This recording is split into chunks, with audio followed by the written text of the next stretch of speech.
All right, welcome everybody around the world, and welcome to all my subscribers. So for this video here, I'm not going to be reading quotes out, making it a long video and all of that. I'm just going to say everything in short form in a condensed manner. This is a very important topic.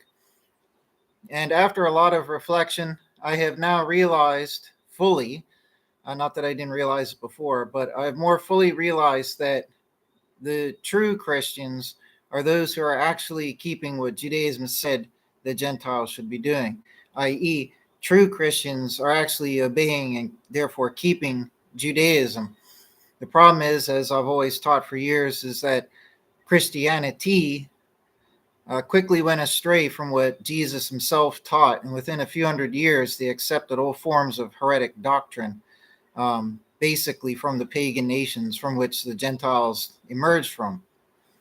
So what I really hope is that there will be at least one rabbi or at least a member of Judaism out there who will come across my video here and hear me out. It won't be long because I've got to go somewhere soon. So what I did was I have a little list of important points to make. Okay, and I've got it written out here. Like I said, I'm not going to be reading any verses to try and prove things. This is all logic, common sense. And anybody who's learned in the Tanakh, such as any rabbi and most members of Judaism, they'll know that what I'm saying is true. It's in the Tanakh and it makes sense. Okay, I'm not here to bicker and argue, was Jesus Messiah and all of that, because at the end of the day, keeping it simple, as I'll show, Jesus essentially, but quite literally, taught that Judaism is the binding law. Gentiles keep the Gentile law, Jews keep the Jewish law. That's what Christianity actually is, right? And also, I'll refer everybody to my systematic theology, which has been out for a few years now, about 4 years. It's around the world, globally on Amazon. This proves the original and true Christianity, and it corrects the apostasy of modern Christianity. So anyways, I got my little list of statements. So let's get into that, right? But I will show, this is very interesting because these points show the relationship between Gentiles and Israel and Gentiles and the law of Judaism. Is very, very interesting points that I have here. So let's get started right away.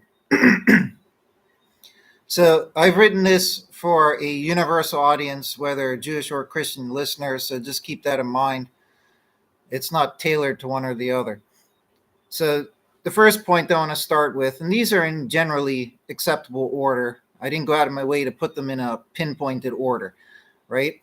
So the first statement is that God gave humankind, that means all the nations, all the peoples around the world.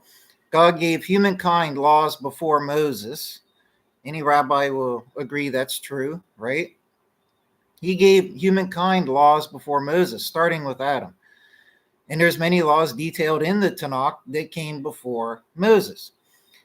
And all mankind was bound to these laws and were judged by them. And they still are. Okay, and any rabbi knows that that's a true statement. Okay, and they are also, I want to point out, common sense ethical laws that do not really need any divine intervention to explain or realize further. Okay, they're quite self-explanatory. You're not allowed to commit incest or homicide or eat from a living creature. I mean, these are quite sensible, ethical, common sense laws. You don't need divine intervention to help explain or realize, right?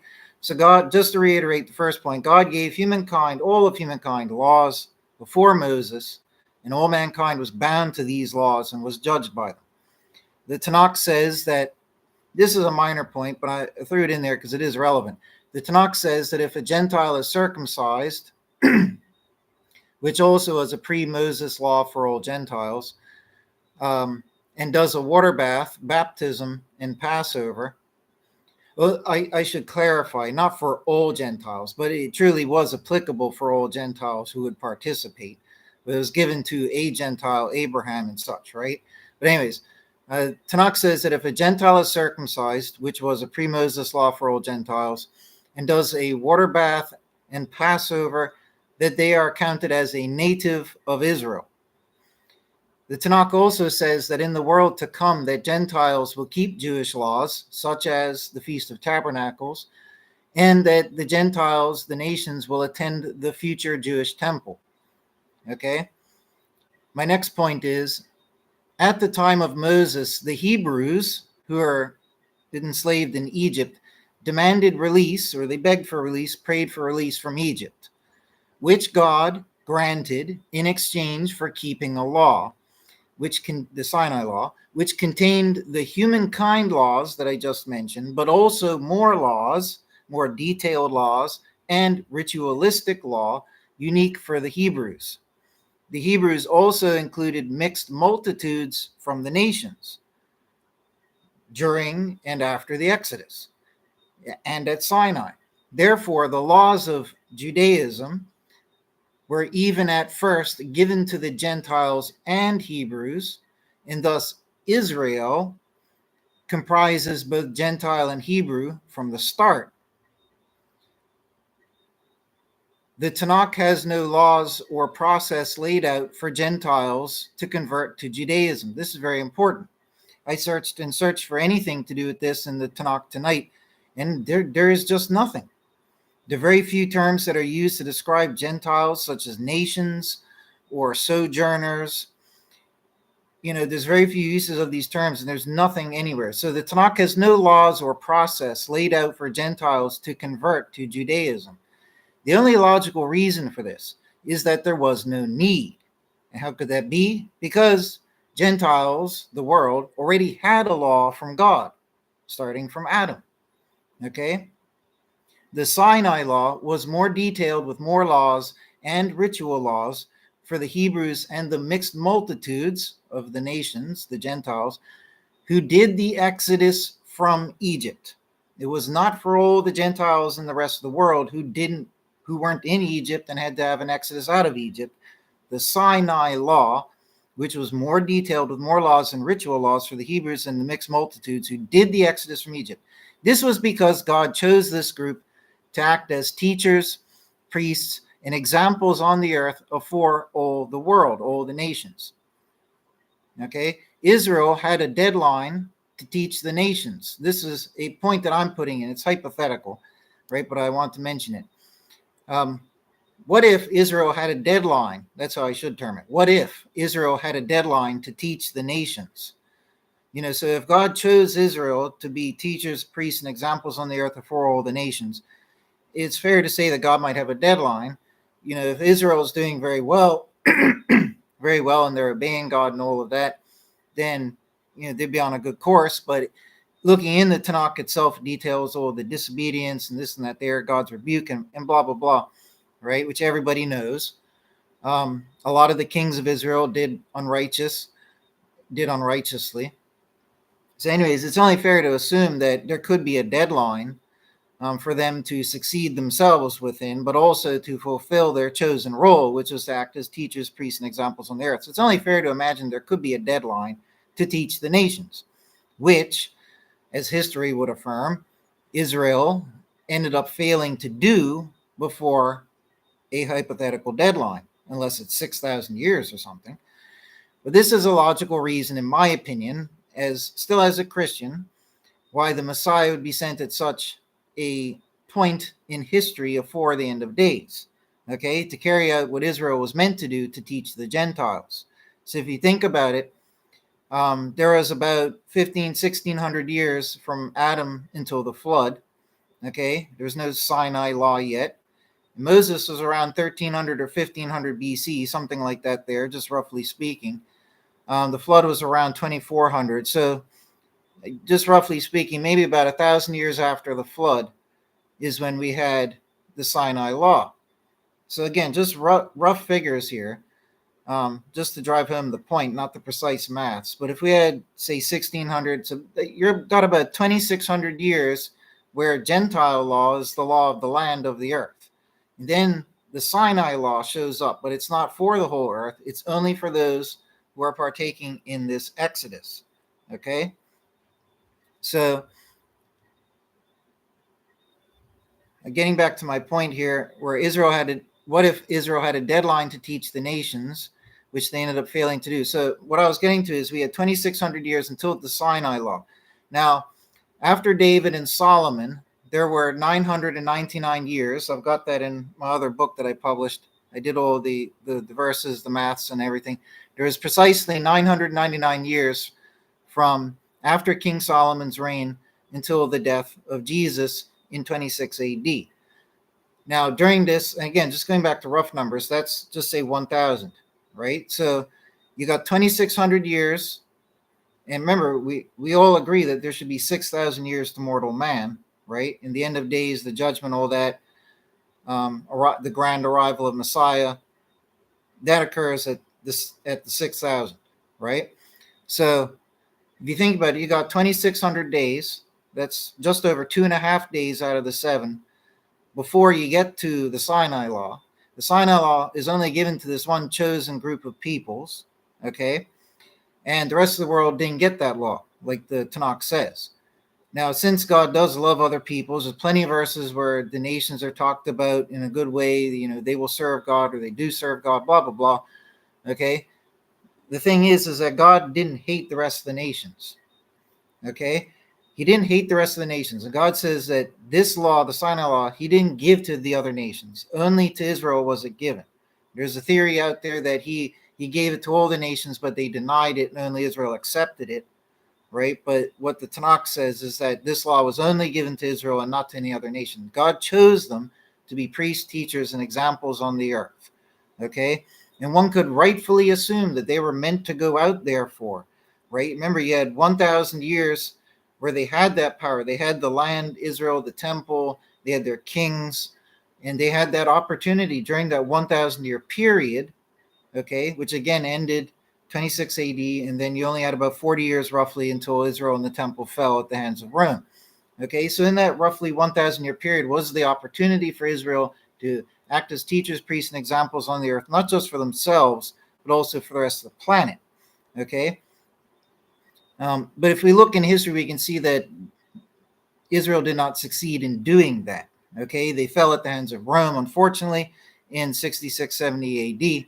But they did not, my point was, they did not go out and teach to the rest of the world to help bring all that darkness to light of God. But the Tanakh does say that the Messiah would do this and be as a light to the Gentiles, to the nations. So somebody, whether it was Israel, Israel was meant to do that role.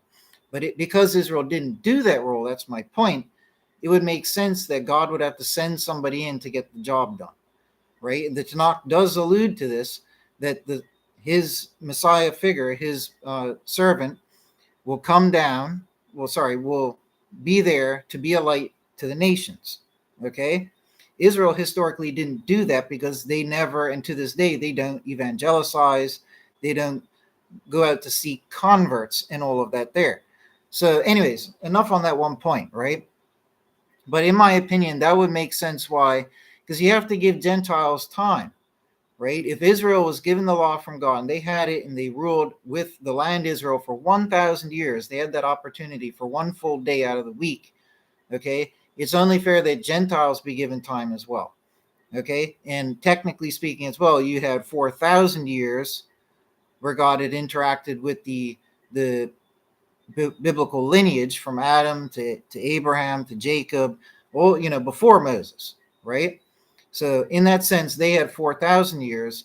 The rest of the world, with the Messiah, would still need some time. Give them 1 or 2 days, right? So it makes sense that at the 4,000 mark, in my opinion, as Jesus being the Jewish Messiah, he would arrive in that early phase to help, because he would have recognized, God would have recognized that Israel is about to fall. That's what Daniel foretold, what Jesus foretold. Jesus quoted Daniel and made reference to it, that the temple would fall, Israel would be overthrown. So if God and Jesus knew that this was going to occur, that would be a logical time for the Messiah figure to show up to help direct Israel and the rest of the world to the right thing to do. Okay? So anyways, enough on that point. Going on, I still have a lot more to go through. So this is why Jesus and his disciples and apostles agreed that all Gentiles can come to God by keeping the Gentile laws. Now, the average Jewish person, I should have said this earlier, the average member of Judaism and Christian will just think I'm some crazy person with my own idea. But like I said, if you don't believe me, read my systematic theology, you'll be utterly convinced, because every claim that I make is scripturally proven, like it says, right? The real Christianity is Gentiles keep Gentile law, and members of Judaism have to keep the Jewish law. That's what it is. Matthew 5, it's laid down, Judaism is for Jews. Acts, the book of Acts details the great debates with the apostles, the disciples, over who should believe what. And even there, it's ascertained what Jesus said earlier.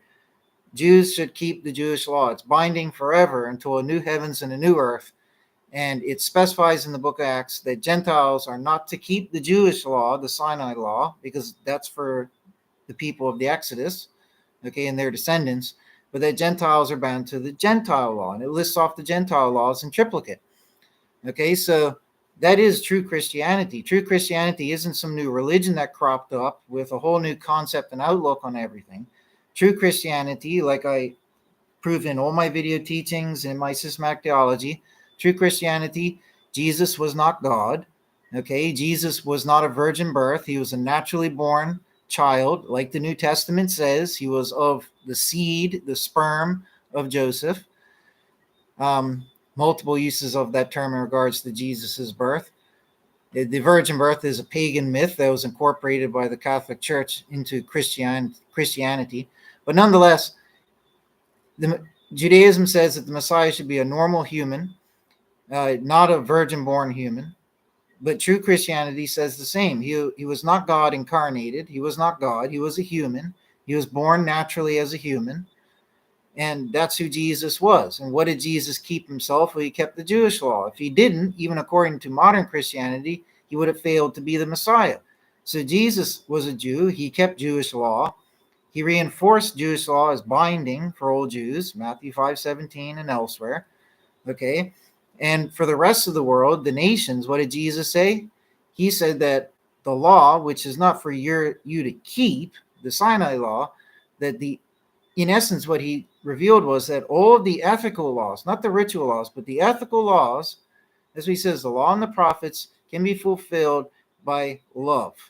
If you love God as the first and greatest command, like Jesus explicitly specified, that is the first and the greatest command for Jews and for Gentiles, you have to keep that command, and also you have to love everybody else like you would yourself. Do unto others as you'd have them do unto you. You live by that principle of love to God first and then to everybody else. And by doing that, you fulfill all laws that would pertain to righteousness, i.e., all the ethical laws of the Sinai law. Okay? That's the point of it. So for Gentiles, to keep the Gentile law system that the Tanakh details, okay, and to do that, and in keeping with, as Jesus clarified, the strict biblical monotheism, you put God first, you love God first, and love unto all, be righteous, be good. These are the things that will make a heathen Gentile become a true follower of God.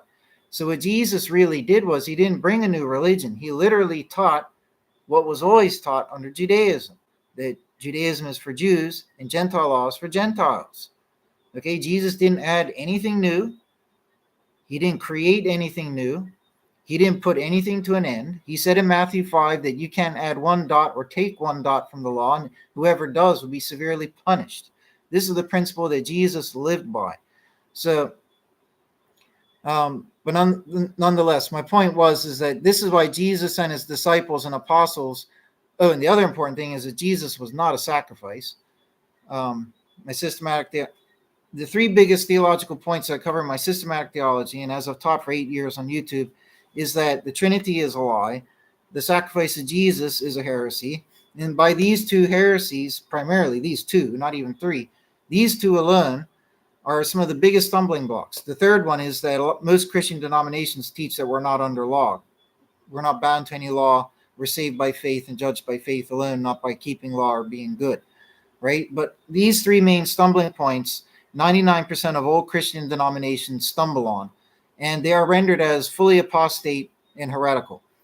What these denominations believe is completely, utterly opposite to what God says you should believe, whether from Tanakh or New Testament perspective. That's what I prove in the book and in all my video teachings, right? So that's very important to understand here, right?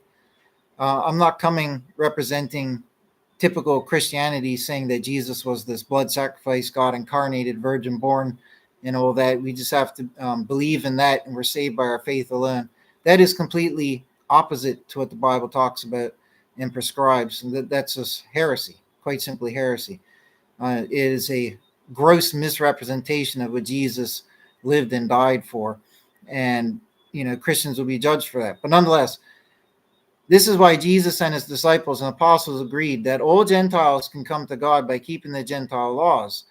Jesus did not prescribe the full Sinai law for all Gentiles, but he did say that it is fulfilled by being righteous in all ways. Like I said, this is an allusion to how ritual law has no ethical bearing and thus no direct bearing on the judgment of a Gentile soul, right? So the various ritualistic laws that are prescribed in the Sinai law pertain to things to do with they're based upon the Exodus. They exist because of the Exodus and who partook in the Exodus, right? Because the Gentile nations didn't partake in the Exodus, the rest of the nations that didn't, okay, they're not bound to these ritual laws, which are meant to point out things related to the Exodus, right? And to teach lessons learned through the Exodus story, right? That's not relevant to the rest of the world, right? So it's not discriminatory, it's just sensible, it's just logical, right? So that's helping to clarify what I meant when I said this is an allusion to how ritual law has no ethical bearing and thus no direct bearing on the judgment of a Gentile soul. Also noting that the vast majority of ritual law pertains to the temple and is not binding when there is no temple. So Jesus taught Reformation, which is one of the main things I've always taught about for 8 years. Jesus taught Reformation as the gospel, it's the way to be saved, but reformation from sin, and he taught Jewish monotheism as the way to God, binding for all peoples. So these are the two most important things. You got to reform from sin and Jewish monotheism. This is the way to God, binding for all peoples upon the planet, both Jew and Gentile. A Gentile did not have to keep the full Sinai law, which includes the ritual laws. Jesus therefore taught Judaism to both Jew and Gentile, as it has always been and should have been, so that all the earth could come unto God, whom we call the God of Israel.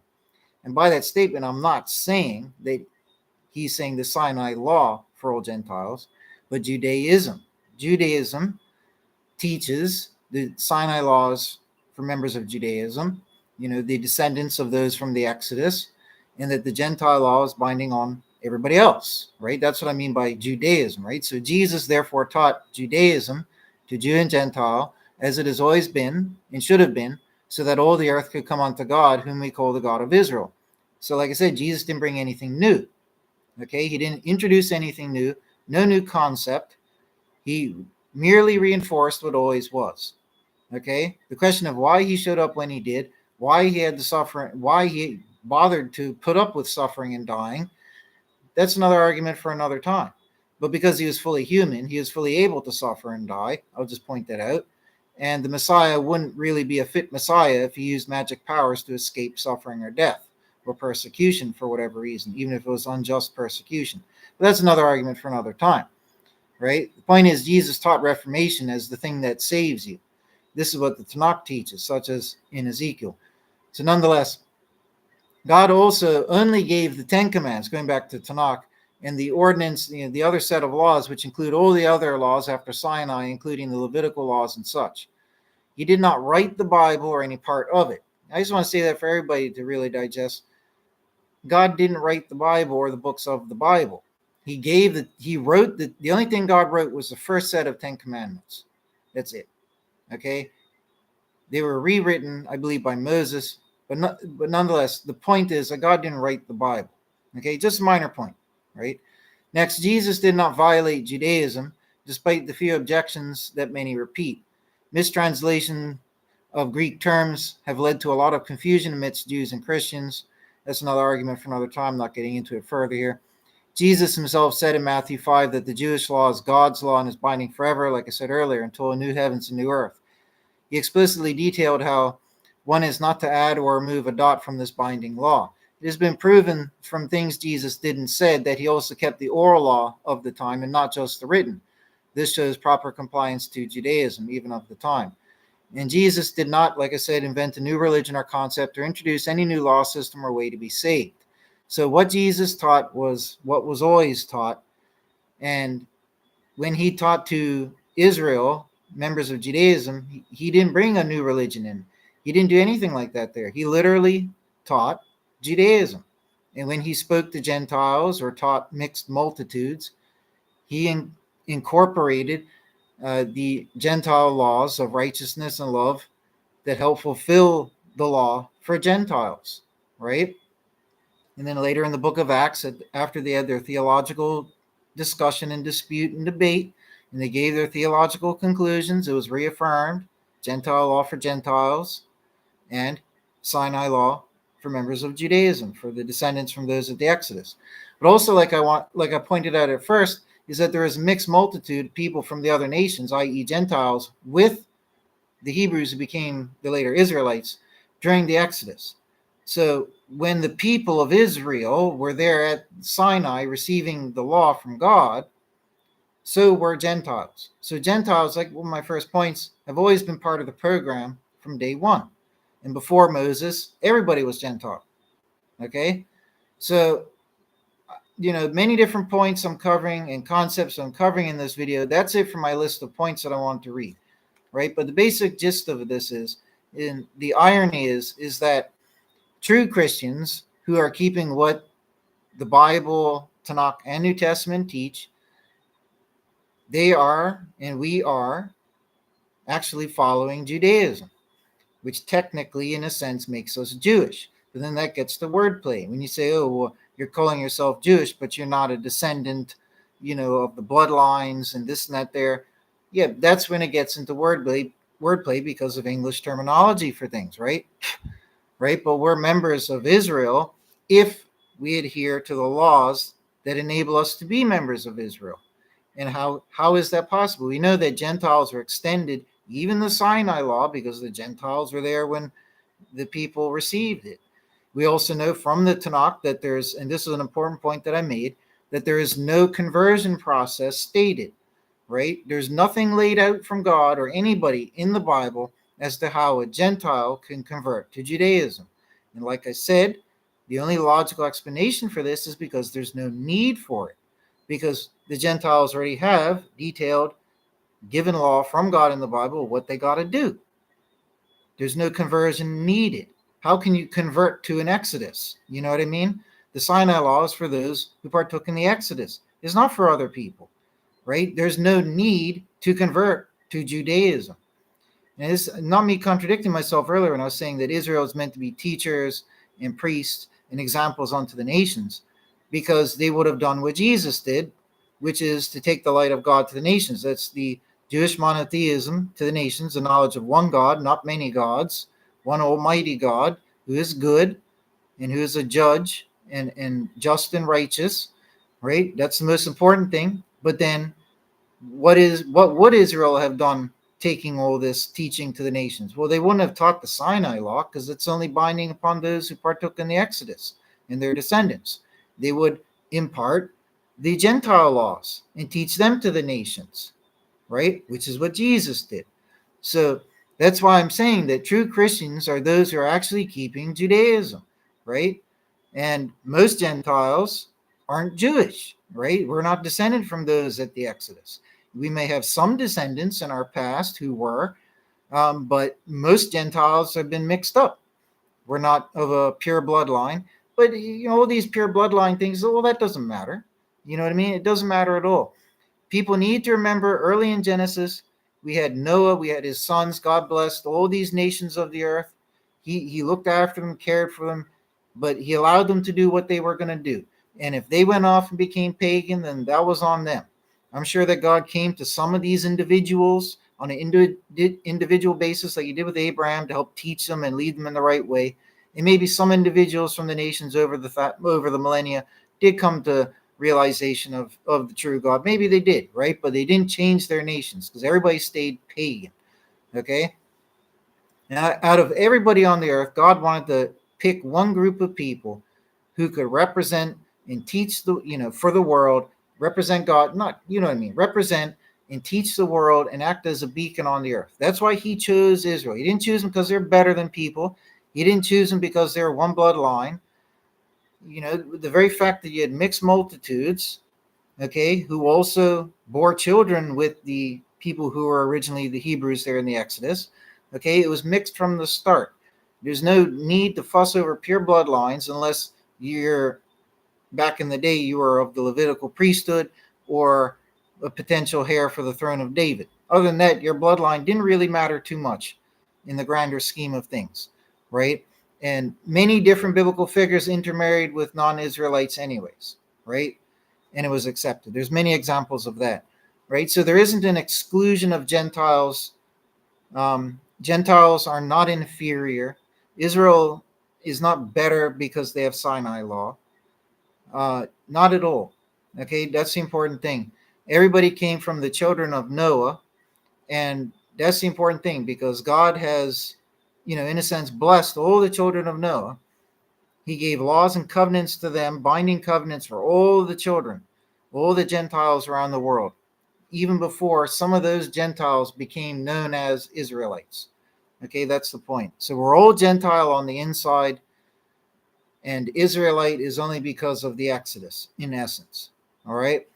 And with the temple, you have your 613 laws to keep. Without a temple, you've got, I don't know the exact number, maybe about 100 or 200 laws to keep out of the 600. And I read all the 613 laws the other night in a study, right? And out of all those laws, so many of them pertain to the temple. Without a temple, for the last 2,000 years, no temple. The vast majority of these laws don't apply. That makes Jew and Gentile even more akin. And then not only that, but the remaining laws that do exist, the ones that are not ritual, like don't mix, two types of cloth, the woolen, whatever else, don't mix meat and milk, things like the ritual laws. If you take them out and you look at the ethical laws, all of the ethical laws can be simply summed up as being a good person, being virtuous, righteous, in a wise way, knowing the difference between what is right and what is wrong. Very simple concept that little children have to learn, right? So if you're a good and ethical person, you don't have to refer to a booklet of laws written down. You would just be good in all ways. You would apply that always. And by doing that, you fulfill all of those, 100, 200 or whatever ethical laws. Okay. And those ritual laws, the extra few hundred that make up the rest of the 613 for the Israelites and the mixed multitudes who are with them, those laws only exist because of the Exodus, right? And the Passover ritual laws pertain to the Exodus. The tabernacles pertain to the Exodus. Why? Because after the Exodus, they had to dwell in tabernacles and all of this, right? So we have all these different things, and almost all of those laws, or all of them, pertain to the Exodus. Without the Exodus occurring, you wouldn't have any of those laws. They're not ethical laws. They're ritual laws meant to teach a symbolic lesson of sorts, or just to help reinforce obedience and compliance. Okay, and they were given in exchange. This law system was given in exchange, the Sinai one, for the Exodus. Okay, if they wanted to get out of Egypt, they had to keep these laws. So as they were brought out of Egypt, they were given these laws, and then it was on them to keep it. Okay, that's not for the rest of the world. That's just for them. Okay, so anyways, I've got to get going because I don't want to be late. But it's just food for thought. So, if you're a real Christian, if you want to be, I don't even think the word Christian appears in the New Testament. That's another point that I wanted to make. I think now, after 1,500 plus years of various Christian denominations polluting the truth of God, misrepresenting Jesus as Messiah and everything in horrendous, heretical ways, I think it might almost be a disservice to describe yourself as a Christian, because 99% of Christianity and Christians and what they believe is utter heresy. Utter heresy that they will pay for on Judgment Day.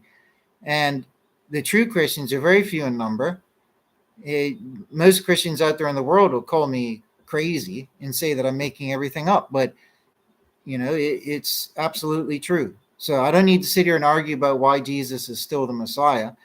That's irrelevant to this main topic here. But that's the only problem that I would see Judaism having with what I spoke about today. I'm sure they would agree on everything, but they would say, yeah, but we don't believe Jesus was the Messiah. Why does he need to be? Well, like I said, my one point touching on this, like a tip of the iceberg, not getting into it further, was when I said that, Israel was chosen and meant to be examples, teachers, and priests unto the nations, but they never took it out to the nations. The rest of the nations festered in their paganism. Okay, but Jesus, as the gospel, the gospel command, The description of what the gospel is go out to the nations and teach all men everywhere to reform. Okay? Like I said earlier, the most important things that Jesus taught is the Jewish monotheism, and that you must reform to be saved. You have to reform from all sin. You reform from all sin, that means you're being good, you're being righteous in all ways. That's honoring the first command, Jewish monotheism. God is one. You honor him greatest and highest first. And the second law, which fulfills everything else, is love, righteousness, right? If you're loving, you will be good in all ways to everybody, and you won't harm yourself or others in any form, shape, or aspect. And by doing that and fulfilling that and being righteous, you don't do what is wrong. You don't break the law of God. The law of God is don't do what is wrong, right? So anyways, I got to get going. So take care, folks. See you later.